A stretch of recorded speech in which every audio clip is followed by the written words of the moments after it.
Welcome in my video International Accounting and Finance paper 10 আজকে আমরা second ভিডিওটা cover করব যেটাই আমি কনসেপ্ট ক্লিয়ার করব সেকেন্ড চ্যাপ্টার আজ শুরু করছি সেকেন্ড চ্যাপ্টারে আজকে আমাদের আছে হচ্ছে ইন্টারন্যাশনাল অ্যাকাউন্টিং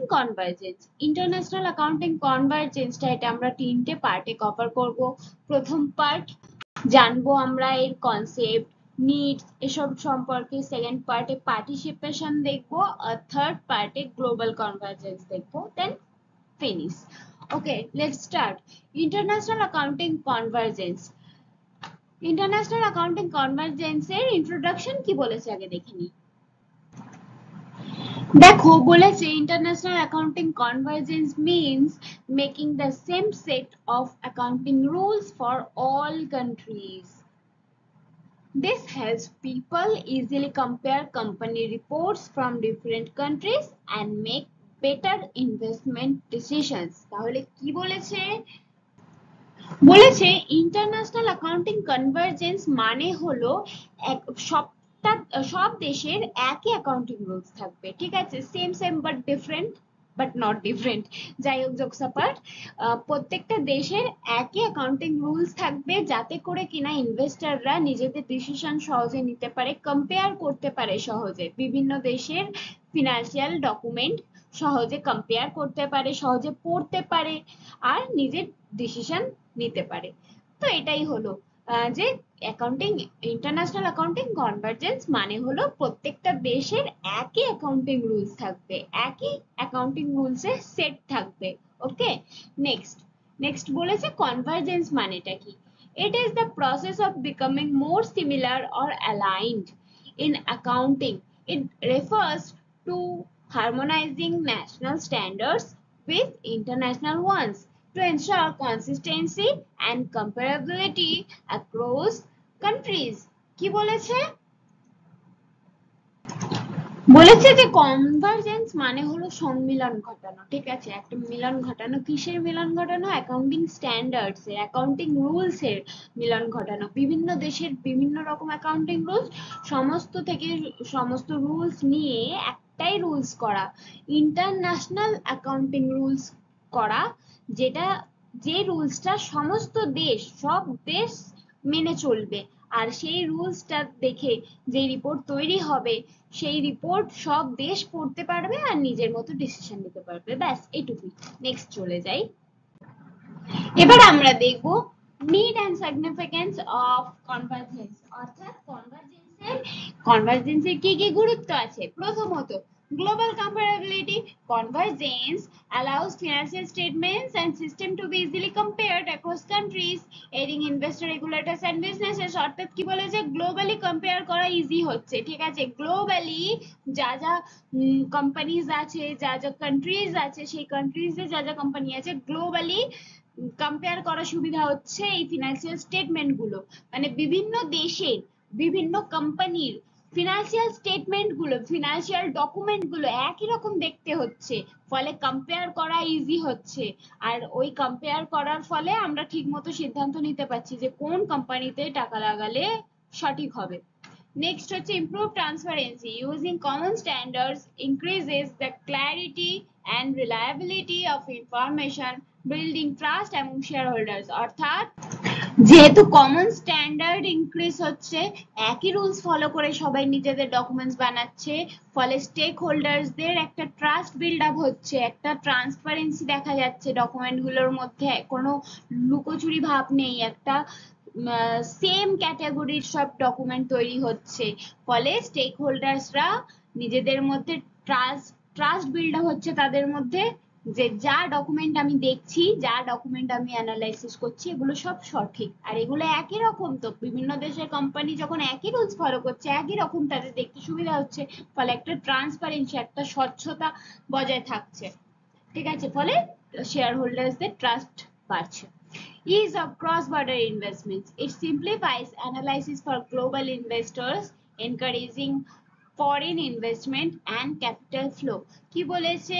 বলেছে ক্রস বর্ডার ইনভেস্টমেন্ট সম্ভব হচ্ছে এই কনভার্জেন্সের ফলে, বিভিন্ন দেশের ডকুমেন্ট বিভিন্ন লোকজন পড়তে পারছে, ইনভেস্টররা, বিভিন্ন দেশের ডকুমেন্ট বিভিন্ন দেশের ইনভেস্টররা পড়তে পারছে, ফলে যে যেখানে খুশি, যে দেশের কোম্পানিতে খুশি টাকা লাগাতে পারছে, যে দেশে ইচ্ছা ইনভেস্ট করতে পারছে, ঠিক আছে। যে ক্রস বর্ডার ইনভেস্টমেন্ট সম্ভব হচ্ছে, এক দেশের ইনভেস্টর অন্য দেশে ইনভেস্ট করতে ভাবছে না বেশি, অর্থাৎ সুবিধা হচ্ছে তার, ঠিক আছে। ফলে এটা সম্ভব হচ্ছে এই কনভার্জেন্সের ফলে। নেক্সট হচ্ছে রেগুলেটরি এফিসিয়েন্সি।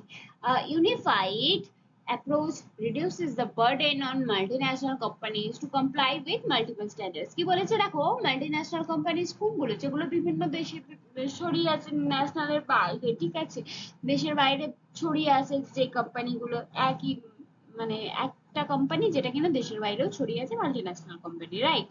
এবার মাল্টিন্যাশনাল কোম্পানিদের সুবিধা হচ্ছে কি করে, যে একটাই যখন রুলস ফলো করতে হবে, ওই একই অ্যাকাউন্টিং রুলস যখন ফলো করতে হবে, তখন তাদের বিভিন্ন রকম রুলের কোনো ব্যাপার থাকছে না, এটা এইভাবে হবে ওটা ওইভাবে হবে, এরকম কোনো ব্যাপার থাকছে না, একই রকম রুলস ফলো করতে হচ্ছে, তখন তাদের সুবিধা হচ্ছে, তাদের মাথা থেকে একটা বোঝ হালকা হচ্ছে, ঠিক আছে। নেক্সট হচ্ছে supports globalization. Convergence aligns systems to meet the needs of an interconnected global economy, fostering integration and growth। কি বলেছে, এই কনভার্জেন্সের ফলে বিভিন্ন দেশের সাথে বিভিন্ন দেশের সুসম্পর্ক বজায় থাকছে, সব দেশ একসাথে গ্রো করছে, ঠিক আছে, একটা গ্লোবাল ইকোনমি ইন্টারকানেক্টেড থাকছে। তাহলে এটা গ্লোবালাইজেশনকে সাপোর্ট করছে, অর্থাৎ বিশ্বায়নকে সাপোর্ট করছে। এর ফলে বিশ্বায়ন সম্ভব হচ্ছে, বিভিন্ন দেশের সাথে বিভিন্ন দেশের সম্পর্ক তৈরি হচ্ছে, সেটা বজায় থাকছে, সুসম্পর্ক তৈরি হচ্ছে, রাইট।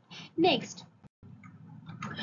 আমরা পড়বো benefit of convergence accounting standard. প্রথমত গ্লোবাল কম্পারেবিলিটি, যেটা আমরা পড়লাম, যে গ্লোবাল কম্পেয়ার করার সুবিধা হচ্ছে। নেক্সট হচ্ছে ইনক্রিজ ট্রান্সপারেন্সি, ওই যে বললাম এই এটার ফলে ইনফরমেশন গ্যাপস থাকছে না, ইনফরমেশন গ্যাপসটা রিডিউস হচ্ছে, সব ইনফরমেশন সময় মতো দিতে হবে, রিয়েল টাইম ইনফরমেশন দিতে হবে, তথ্য প্রদান করতে হবে, ফলে ট্রান্সপারেন্সি থাকছে একটা, যে আমি এই সময় যে তথ্যটা পড়ছি একটা কোম্পানির ফিনান্সিয়াল স্টেটমেন্ট, সেই তথ্যটা এই সময়ে সঠিক, একদম সঠিক তথ্য পড়ছি, ফলে স্বচ্ছতা বজায় থাকছে। নেক্সট হচ্ছে reduce compliance cost. Multinational companies can follow one set of standards, lowering the cost of preparing multiple reports. এই যে মাল্টিপল রিপোর্ট তৈরি করতে হচ্ছে না মাল্টিন্যাশনাল কোম্পানিকে, মাল্টিন্যাশনাল কোম্পানি একটাই স্ট্যান্ডার্ড, একটাই সেট ফলো করতে পারছে, মাল্টিন্যাশনাল কোম্পানি একটাই রুলস ফলো করছে, ফলে বিভিন্ন রকম রুলস ফলো করতে হচ্ছে না, বিভিন্ন রকম রিপোর্ট বানাতে হচ্ছে না, ফলে কস্ট রিডিউস হচ্ছে, তাদের একটু খরচাপাতি কমে যাচ্ছে, ঠিক আছে, বেশি খরচা করতে হচ্ছে না, একটাই রুলস ফলো করে এক রকমের রিপোর্টস বানাও, ঠিক আছে, easy. Next better access to global capital. Companies gain easier access to international markets and investors। কি বলেছে, যে গ্লোবাল কনভার্জেন্সের ফলে কি হচ্ছে, এই কোম্পানিগুলো ইজিয়ার অ্যাক্সেস পাচ্ছে, মানে ইজিলি অ্যাক্সেস করতে পারছে, ইজিলি ঢুকে পড়তে পারছে ইন্টারন্যাশনাল মার্কেটে, ইনভেস্টররা ইজিলি গেইন করতে পারছে, ইজিলি ইন্টারন্যাশনাল মার্কেটে ঢুকে পড়তে পারছে, আর নিজেদের মতো বিজনেস করতে পারছে, ঠিক আছে, বিজনেসম্যানরা নিজেদের মতো বিজনেস করছে, ইনভেস্টররা নিজেদের মতো ইনভেস্ট করছে, ফলে কি হচ্ছে, একটা বেটার অ্যাক্সেস তৈরি হচ্ছে, একটা গ্লোবাল ক্যাপিটালে বেটার অ্যাক্সেস তৈরি হচ্ছে, অন্যান্য দেশের থেকেও তো টাকা আসছে, তাহলে গ্লোবাল ক্যাপিটাল হচ্ছে তো আমাদের দেশে, তো আমাদের দেশেরই লাভ হচ্ছে এটা, তো এটা একটা এর সুবিধা। নেক্সট পয়েন্ট হচ্ছে improved investor confidence. Consistent and transparent financial report enhance investor trust and decision making. ইনভেস্টরের কনফিডেন্সটাকে বুস্ট আপ করছে, ঠিক আছে, বাড়িয়ে দিচ্ছে, কিভাবে বাড়িয়ে দিচ্ছে, ফিনান্সিয়াল রিপোর্ট, এই ফিনান্সিয়াল রিপোর্টটা যেহেতু ট্রান্সপারেন্ট থাকছে, একদম স্বচ্ছ পরিষ্কার ফিনান্সিয়াল রিপোর্ট, কনসিস্টেন্ট মেনটেন করে রোজ মানে যেগুলো যেদিনের যেটা সেদিনের সেটা সেরকম ভাবে তৈরি হচ্ছে, তুমি এক মাস আগে রিপোর্ট এখন তো পেশ করতে পারবে না, এই কেননা এখানে একটা কনভার্জেন্স বলে রুলস লাগু হয়ে আছে, তাই যেদিনেরটা সেদিন দেখতে পাচ্ছি, একটা স্বচ্ছতা প্রদান করছে, ফলে ফিনান্সিয়াল রিপোর্টটাকে আমরা ইনভেস্টররা ভালোভাবে ট্রাস্ট ফুলি পড়তে পারছে আর নিজেদের মতো ডিসিশন নিতে পারছে। ঠিক আছে, নেক্সট আমরা পড়বো challenges and difficulties in conversations of accounting standard, অর্থাৎ কনভারজেন্স অফ অ্যাকাউন্টিং স্ট্যান্ডার্ডে কি কি অসুবিধা দেখা যায়, কি কি চ্যালেঞ্জেস ডিফিকাল্টিজ ফেস করতে হয়। প্রথমত হচ্ছে ডিফারেন্সেস ইন ইকোনমিক এনভায়রনমেন্ট। কি বলেছে যে ইকোনমিক এনভায়রনমেন্টে ডিফারেন্স দেখা যায়, বিভিন্ন দেশের পরিবেশ আলাদা, বিভিন্ন দেশের রুলস রেগুলেশন আলাদা, বিভিন্ন দেশে আইন কানুন আলাদা, ফলে এই কনভার্জেন্স অফ অ্যাকাউন্টিং স্ট্যান্ডার্ডটা অ্যাপ্লাই করা একটু কঠিন হয়, বিভিন্ন দেশে অ্যাপ্লাই করা একটু কঠিন হয়। নেক্সট হচ্ছে রেসিস্ট্যান্স টু চেঞ্জ, অর্থাৎ local companies and professionals may resist adopting new standards due to familiarity with existing ones। কি বলেছে দেখো, তোমরা হয়তো দেখে থাকবে বাড়িতে বয়স্ক দাদু ঠাকুমারা যারা টাইপ ফোনে অভ্যস্ত, তারা সহজে স্মার্টফোন ব্যবহার করতে পারে না বা ব্যবহার করতে ইচ্ছা প্রকাশও করে না সহজে, মানে যে আমার এটাই ঠিক আছে, আমার পুরোনোটাই ঠিক আছে। তো এখানেও হচ্ছে সেই রকমই একটা জিনিস দেখা যাচ্ছে যে লোকাল কোম্পানিজ যারা, লোকাল প্রফেশনালস যারা, তারা যেটা অলরেডি আছে, যে নিয়মটা, যে রুলসটা অলরেডি আছে সেটার সাথেই অভ্যস্ত, সেইভাবেই কাজ করতে অভ্যস্ত। এখন নতুন হঠাৎ করে সবকিছু নতুন রুলস আসছে, তাদের মানিয়ে নেওয়া একটু কঠিন হয়ে পড়ছে। নেক্সট হচ্ছে high implementation cost.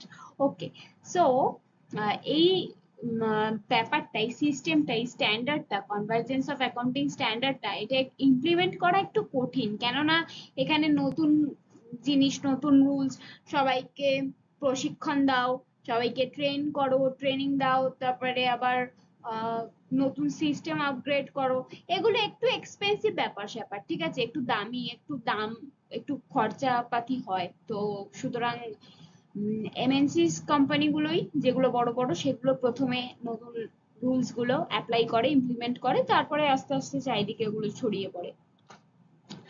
Complexity of standards. International standards like IFRS can be more detailed and complex, leading to difficulties in interpretation and application. এই যে আমি বললাম এটা স্ট্যান্ডার্ডটা ওই প্রশিক্ষণ দিতে হয়, এত কিছু করতে হয়।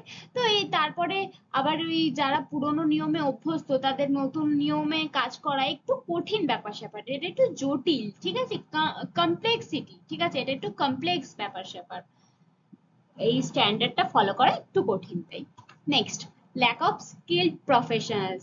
যেহেতু এগুলো আস্তে আস্তে চারিদিকে ছড়িয়ে পড়ছে, এগুলো দামি ব্যাপার স্যাপার, অনেক খরচ হয়, তারপরে অনেক প্রশিক্ষণ দিতে হয় অনেককে, ফলে এই ট্রেন্ড পিপলের অভাব, ঠিক আছে, স্কিলড প্রফেশনালের অভাব দেখা যায়, কারণ সবাইকে প্রশিক্ষণ দিয়ে তৈরি করতে সময় তো লাগবে, তাই স্কিল প্রফেশনালের অভাব দেখা যায়।